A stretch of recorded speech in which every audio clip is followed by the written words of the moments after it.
This episode of Onward to Victory is proudly presented by our good friends at West Coast Screen Printing and Embroidery at wcscreens.com. You've heard their name for years now, and for good reason.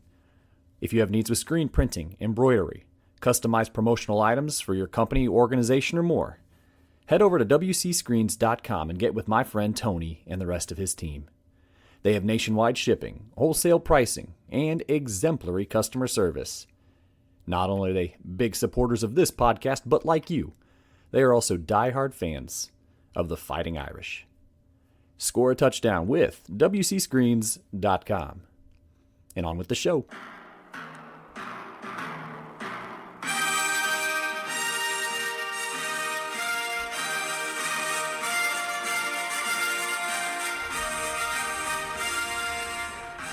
Today on Onward to Victory, we ring in the Summer Olympics in style with our very own Olympic-themed episode. It was 100 years ago that Rockne-era player and assistant coach Tom Lieb traveled across the pond to Paris, France, where he competed in the 1924 Olympics in the discus. Not only was Lieb a fantastic field athlete, but he was also a standout on the gridiron, the hockey rink, and ultimately the coaching ranks as well. We will find out just how meaningful the relationship between Lieb and Notre Dame's greatest coach was. Get in the spirit of the Summer Olympics and the quickly approaching football season with this story of an Irish legend. From the football field to the Olympic podium, Tom Lieb's journey is one for the ages. So buckle up those chin straps, Irish fans. This is Onward to Victory.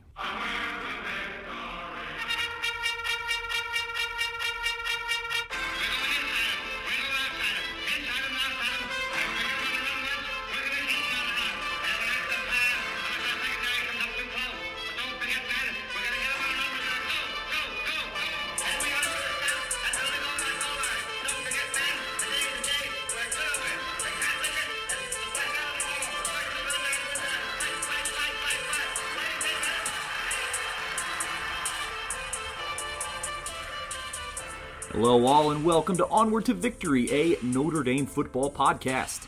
My name is Alex Painter and welcome all to episode 98 of the show, and thank you all for being here. Whether you've been here since the very beginning 5 years ago or this is your first episode, anywhere in between does not matter. Thank you for spending a little bit of time here. I have a nice offering today, appropriate for the Summer Olympics, the quickly approaching football season, and perhaps the centennial anniversary of the legendary Four Horsemen in the 1924 National Championship team. Today, we are going to talk about player, coach, and Olympian Tom Lieb. But first, how about a quick 30-second commercial for the previous episode?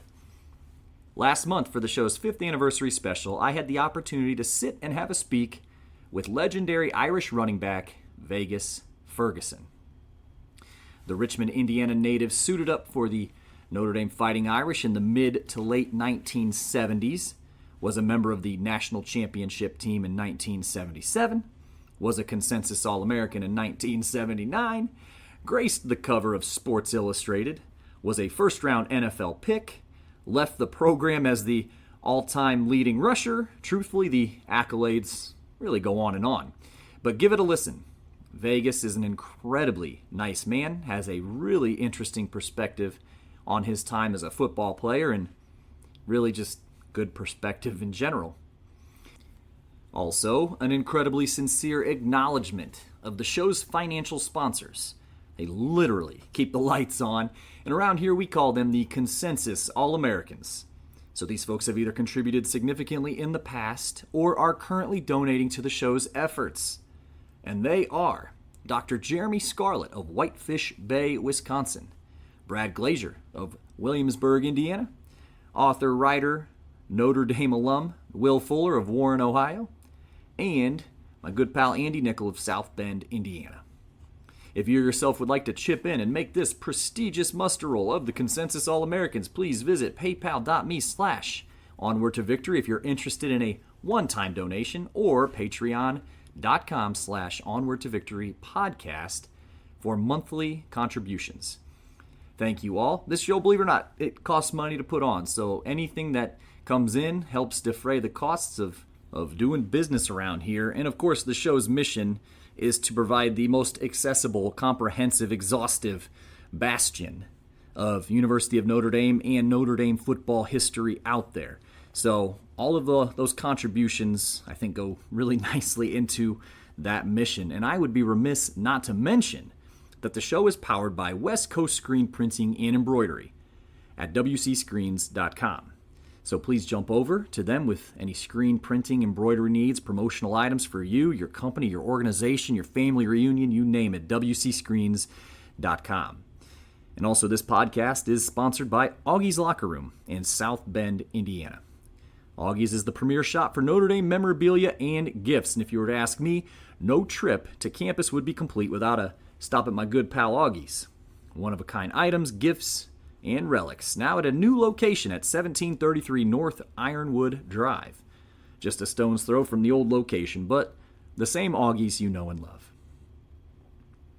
Now to the genesis of this episode dedicated to Mr. Tom Lieb. I do a fair amount of sports-related research, I suppose even above and beyond what I do for this show, but one of the circles I run in is for Negro Leagues baseball research, as I am a member of SABR, or the Society for American Baseball Research. At any rate, a fellow Negro Leagues researcher named Pete Gorton reached out to me about his great-uncle, Tom Lieb, in August 2023, so nearly a full year ago.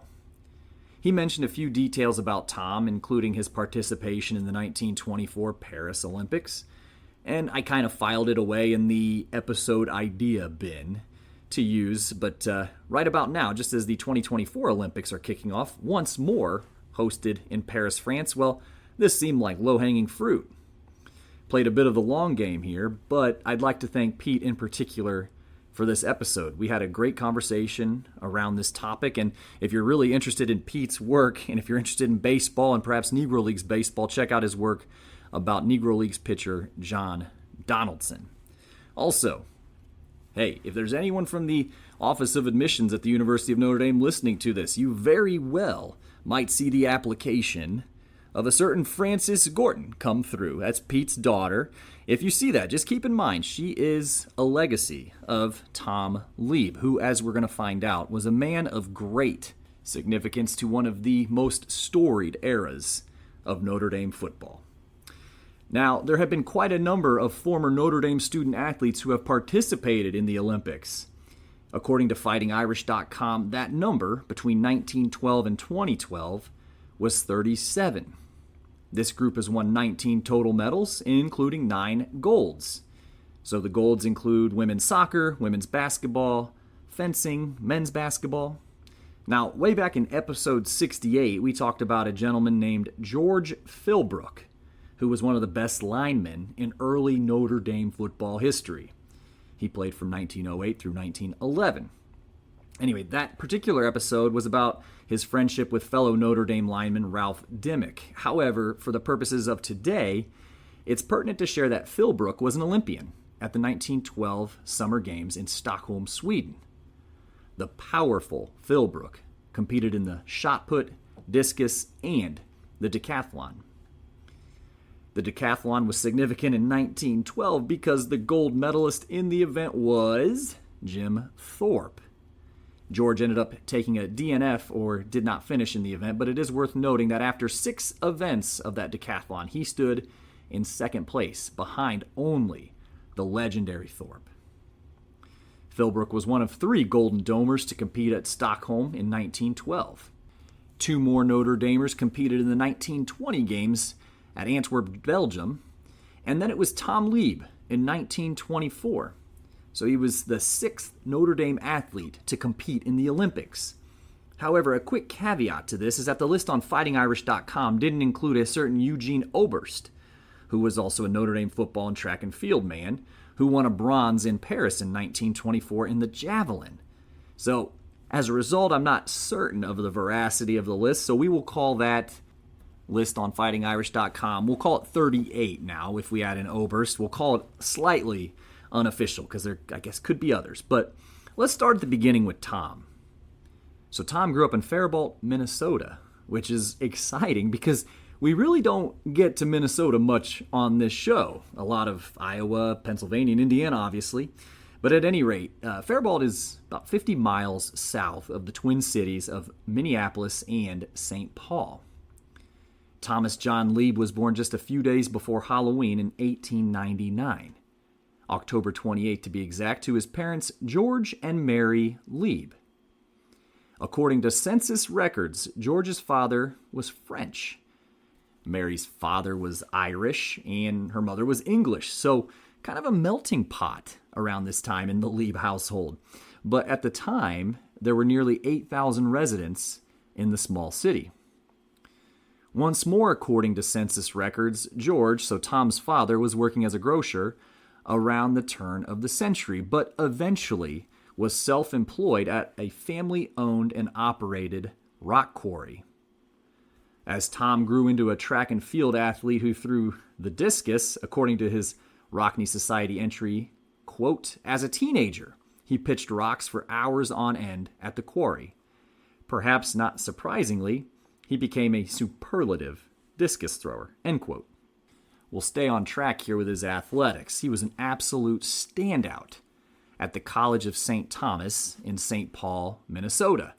Now, there's an interesting history here, and perhaps somebody can kind of school me on it. You have the St. Thomas Academy, you have the College of St. Thomas, and at one point, these entities seemed like they were connected, but then there must have been kind of a split. But either way, it was initially founded in 1885 as a Catholic seminary, and then kind of a military prep / post-secondary school.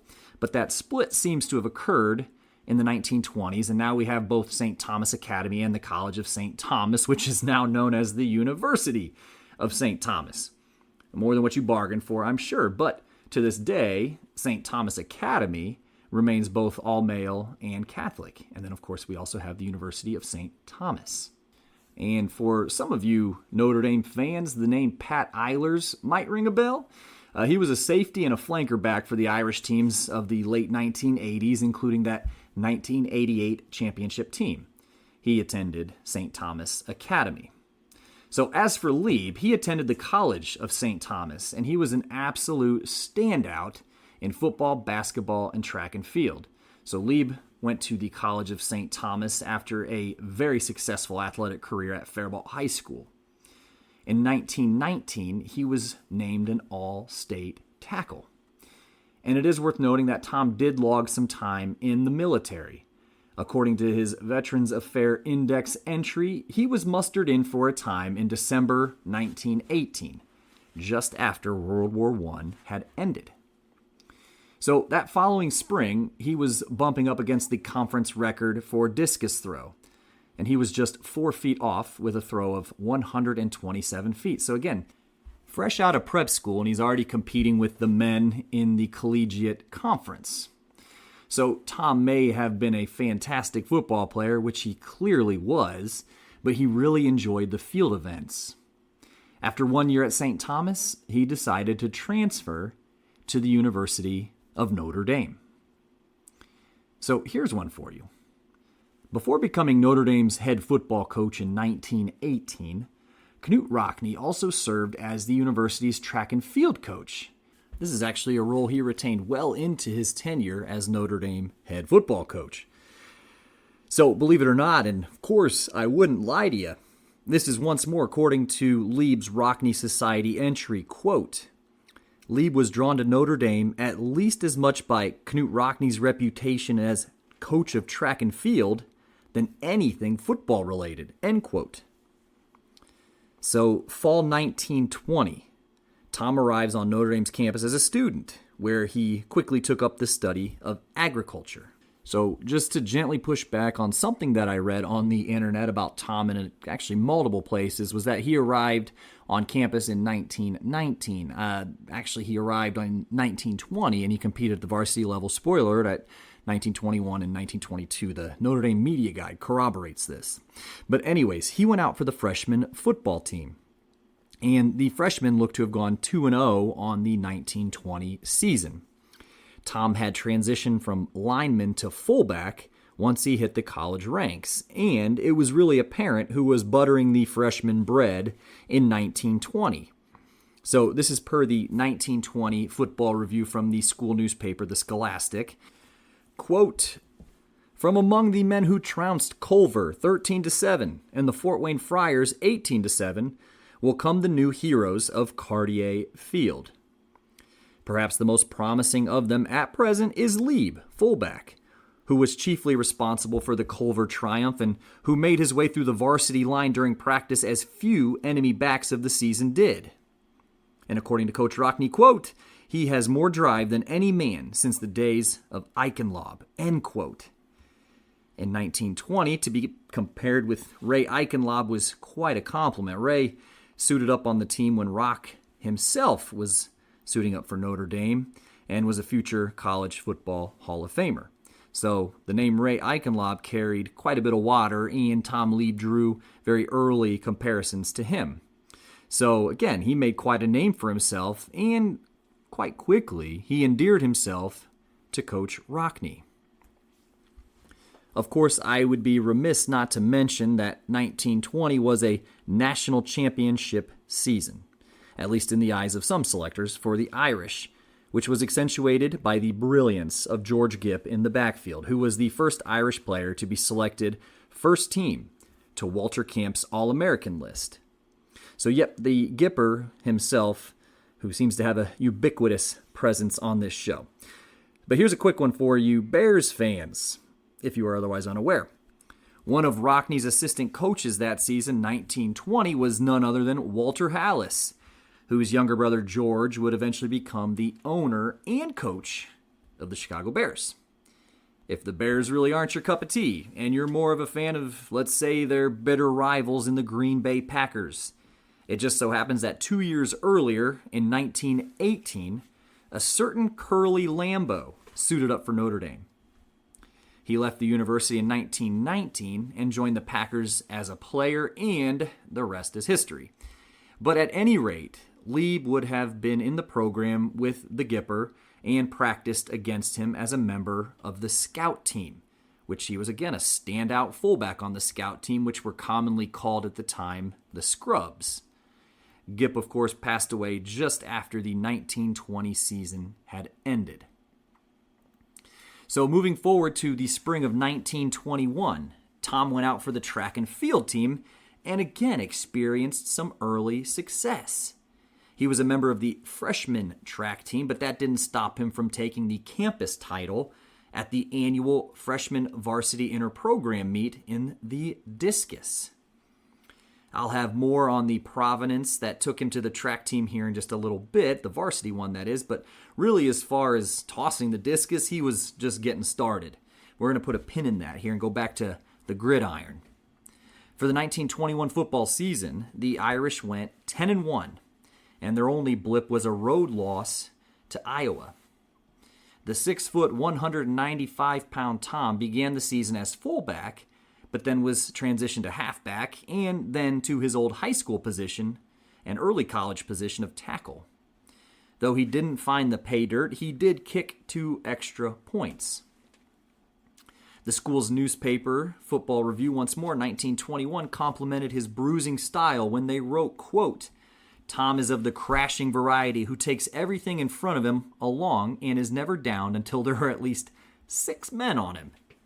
At the last game of the season, Tom was shifted to tackle, his old prep school position, and there he displayed his usual fight and skill, end quote.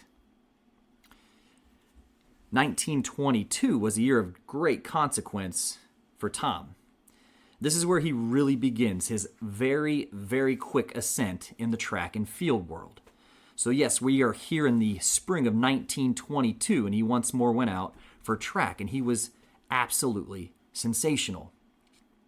In May, he set the Cartier Field record with a discus toss of 137 feet 4 inches, which bettered the previous record by 2 whole feet. This was done in a track meet against DePaul University. He followed that up by winning the regional discus title at the Drake University Relays. So impressive was Lieb, and of course winning the regional title will do this for you. He was selected to compete at the NCAA Track and Field National Championship in Chicago on June 16, 1922. Actually, Notre Dame itself was very well represented at the national meet, with a total of 10 athletes competing. Believe it or not, 9 total NCAA records fell during the national meet on June 17, 1922. Of those 9 that fell, included was the discus throw. Lieb had a toss of 144 feet and 2.5 inches. So not only was Tom the NCAA national champion, but he also set the new record for the longest toss at the Nationals. Here, I'll tell you something kind of nutty here. Though Tom had previously competed, and competed well, mind you, in the discus back home in Minnesota, he caught the eye initially of the Notre Dame track coaches and not to mention the spectators around with a rather unconventional tactic. So after digging into this some, it looks as if the freshman track team would help officiate the varsity meets. I bet that doesn't surprise many folks. That's kind of how it was. And not to mention, freshmen couldn't compete on varsity in any sport during this time. Anyway, this anecdote came by way of the June 1922 issue of the school paper. So kind of after the fact, but it's recalling a particular day when Tom was a freshman. So he was helping officiate a meet between Notre Dame and Illinois in the spring of 1921. Again, this was during his first year at Notre Dame. So at the time, the number 1 discus thrower for Notre Dame was an All-American tackle and kicker named Buck Shaw. Really, though, Buck is an all-time Notre Dame great and was ultimately inducted in the College Football Hall of Fame in 1972. But at any rate, Tom is officiating, or at least he's helping to officiate, the throws. So he watched Buck throw. He watched the guys from Illinois throw and helped measure off the distances. Now, Buck finished third in the event during that May 1921 meet. He finished behind 2 Illinois guys. One was named Wise and the other was Carlson. That's just kind of for posterity here. But Wise took the blue ribbon with a toss of about 130 feet. So after all was said and done, after the competitors had competed, Tom grabbed the discus and hurled it. And it proceeded to go farther than anyone who was actually competing that day. So there you go. The school paper reported, quote, Tom Lieb is remembered as the freshman who, when acting as a field official at the Illinois meet last year, threw the discus back farther than the entrants were throwing it, end quote. The paper continued, quote, Lieb's improvement has been geometric, and he should be tossing the disc out of the lot during his 2 remaining years. Kind of like a scene out of a movie, where the guy who's officiating just kind of steps in the ring and proceeds to outperform those who are actually competing. So Tom, though, 1922 national champion, he is a big man on campus. And it is also of note that in 1922, Coach Rockne was actually in his 9th year as the head track coach. So moving forward to the fall of 1922, Tom once more is penciled in to play tackle for Rockne's Ramblers. Unfortunately, he broke his leg in the 3rd game of the season against Purdue University in West Lafayette. The injury actually ended his football playing career. However, being sidelined during this time may have really spurred Tom to what would become his career. This anecdote comes by way of the great Jim Lefebvre in an article written for Blue and Gold Illustrated in November 2022. Quote, one of Rockne's seniors, Tom Lieb, had suffered a broken leg versus Purdue, ending his football playing days. He was at the station to see his teammates off, on crutches and wearing corduroys and a flannel shirt, while members of the traveling squad were dressed in their usual natty suits. Minutes before the train pulled out, Rockne leaned over and called to Lieb, "Come on, Tom, you're going." Rockne was clearly trying to boost team morale, for Lieb was popular and well respected by his teammates. It also cemented the bond between Rockne and Lieb, one that had started in track workouts 3 years previous. Lieb had been drawn to Notre Dame, at least as much by Rockne's reputation in track and field than anything football related, end quote. So Tom kind of becomes Rockne's second throughout this process, and this will manifest itself out time and time again later in the decade. So Tom's football playing days may have been over, but he still turned out for the track and field team. His leg had adequately healed by the spring. Healed may have been an understatement. Tom was just as strong and hungry to defend his national championship as he ever had been. And he did just that. He repeated as discus national champion in 1923. So that's right, a two-time national champion in the event. So old Tom was a bona fide stud. And he graduated a couple months later in 1923 with that degree in agriculture. I should probably also note that the Minnesotan in Lieb also participated in hockey at Notre Dame in 1922 and 1923 as well. And he actually coached the team for 3 seasons after that. Anyway, naturally, Rockne then plucked Tom to be his line coach ahead of the 1923 season. The 1923 season was another success for Rockne and the boys. The team went 9-1, with their only loss coming against a pesky Nebraska team. So, marching forward, 1924 was yet another watershed year for Tom. In June, while representing the Illinois Athletic Club, he and Eugene Oberst, who was mentioned at the top of the episode, traveled to Cambridge, Massachusetts for the preliminaries for the Olympics. Both qualified for the 1924 Olympic Games, which were to be held in Paris, France, just as they are this year, 100 years later. But Tom did so with a throw of 148 feet, 8 inches. It was noted in the paper that this would have been an Olympic record. At that point, Uncle Sam was obligated and obliged to give him a shot to represent the country in France.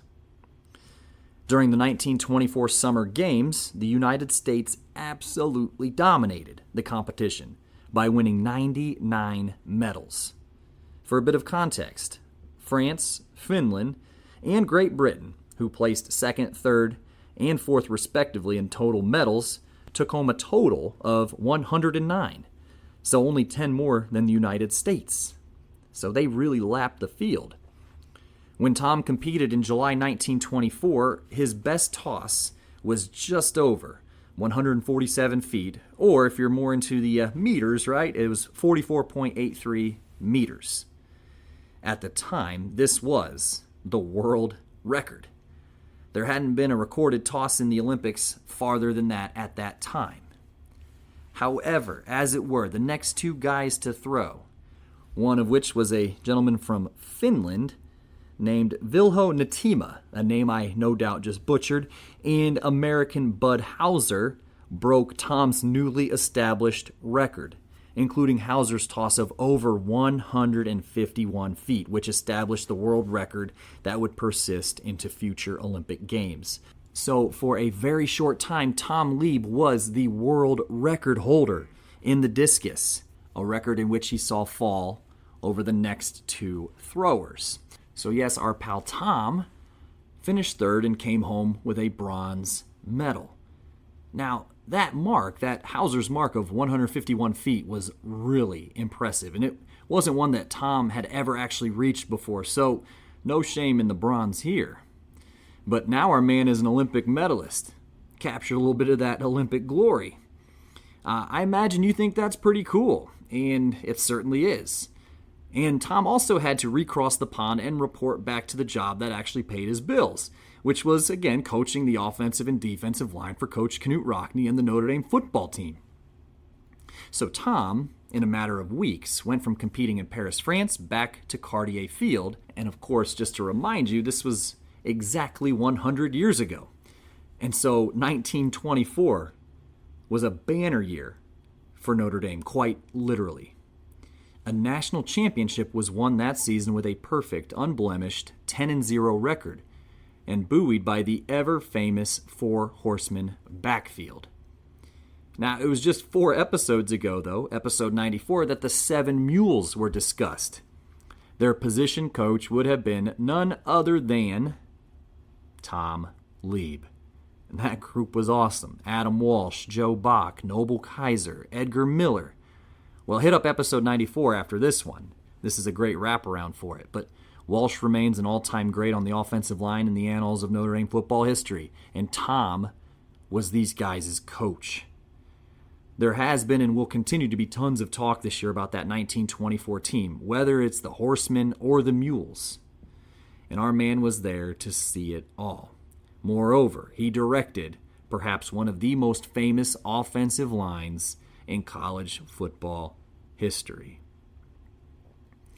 Also, think about it this way. And Pete Gorton, once more a descendant of Tom's as his great-nephew, and I were talking about this.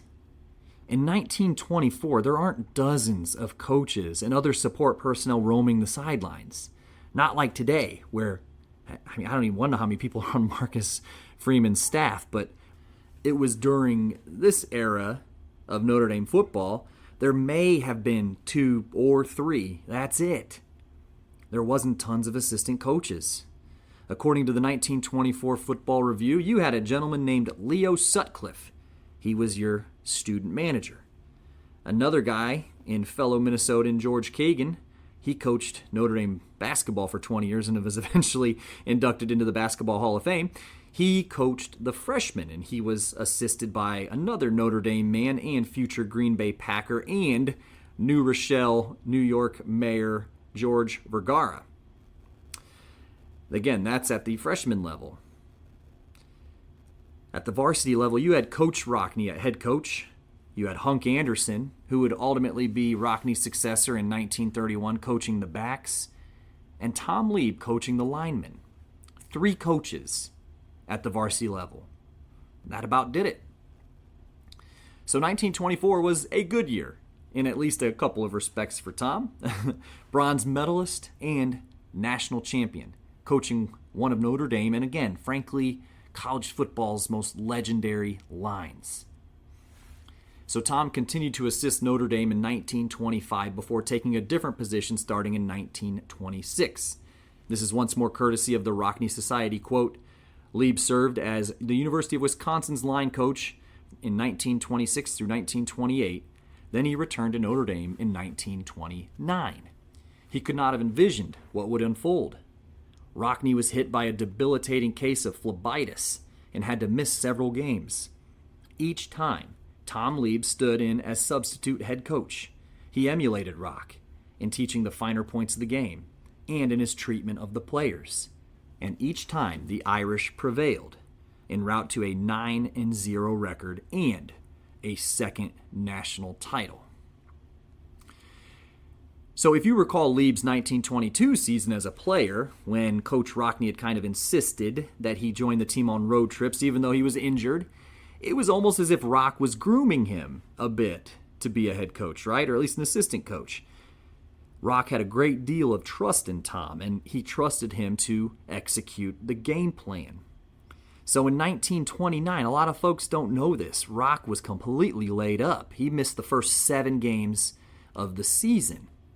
And though Rock is officially credited with the wins, it is of course worth mentioning that it was Tom Lieb on the sidelines pulling the strings on game day. Needless to say, Tom played an incredibly pivotal role then in those first 2 national championship teams listed on Notre Dame's banner. After the 1929 season, Lieb moved on. He spent nearly the rest of the 1930s at Loyola Marymount in Los Angeles, California, as head football coach, where he registered a total record of 47 wins, 33 losses, and 4 ties. Perhaps even more notably was his time as Loyola's head hockey coach. His hockey teams won 4 straight Pacific Coast Intercollegiate League titles from 1935 through 1938, with a cumulative record of 38, 3, and 2. Virtually unbeatable. After his wife of 11 years, Della, sadly passed away in December of 1939 at the age of 36, Tom decided to leave L.A. Tom and Della had 1 child together who sadly had died at birth. So Tom remarried in 1942, the lucky gal being Iowa native Esther Schneiders. Actually, Esther was from Dyersville, Iowa, which is famously the home of the Field of Dreams baseball field and where that famous film, the Kevin Costner one, was shot. Anyway, the 1940s kept Tom busy as he was hired to coach the Florida Gators in 1940. In an era that we find ourselves now where head football coaches make millions upon millions of dollars, here's one by way of the St. Petersburg Times. According to the April 1st, 1940 issue of the paper, Tom was slated to make $7,500 per year as Florida's head football coach. Now, if you're curious, adjusted for historical inflation, that equates to about $161,000 today. So, still a very nice living in 1940. As coach at Florida, he logged a total record of 20 wins, 26 losses, and 1 tie. So as a collegiate head coach, his career record would be 67 wins, 59 losses, and 5 ties. But that, of course, doesn't count his time as acting head coach for the Fighting Irish. So Tom retired in 1951 from coaching after a stint at Alabama as an assistant, and he died at age 62 in 1962. What an absolutely legendary guy, and the story of a Notre Dame guy who took advantage of all of his opportunities and just made good. That was From the Gridiron to the Olympic Podium, the Tom Lieb story. I hope you enjoyed that. If you did, feel free to send me a message at onwardtovictorypodcast@gmail.com. Love to hear any feedback about these episodes. So what's coming down the pike next? Well, next is the annual season preview episode. I will once more be joined by my younger brother, Colton Painter, and we're going to break down the 2024 Fighting Irish, the schedule, position group by position group. Who are we particularly excited about? And of course, that final prediction of record and where we might end up during bowl season. So it's always a really, really popular episode each and every year. So be on the lookout for the 2024 season preview coming in August. Also, the episode after that will be episode number 100. That's going to be accompanied by a very, very special episode. I'm not going to give away any details, at least not yet, but I sure hope you join and tune in. So thank you once more for being here. I hope you really did enjoy this episode. And again, if you did, feel free to drop me a line or send a message on Facebook. Easy to find the show, Onward to Victory, a Notre Dame football podcast on Facebook. Make sure you go back and you listen to all of the older episodes in the archives. Most of them, the vast, vast majority of them, are timeless. You can kind of pick one up and get a little bit of a history lesson if you like, or just a plain old good story. So hopefully you're taking advantage of the library. Of course, all accessible all the time, always free. So with that, I had better wrap this bad boy up. This has been Onward to Victory, a Notre Dame football podcast. And in kindness, I'm your host, Alex Painter. And as always, go Irish.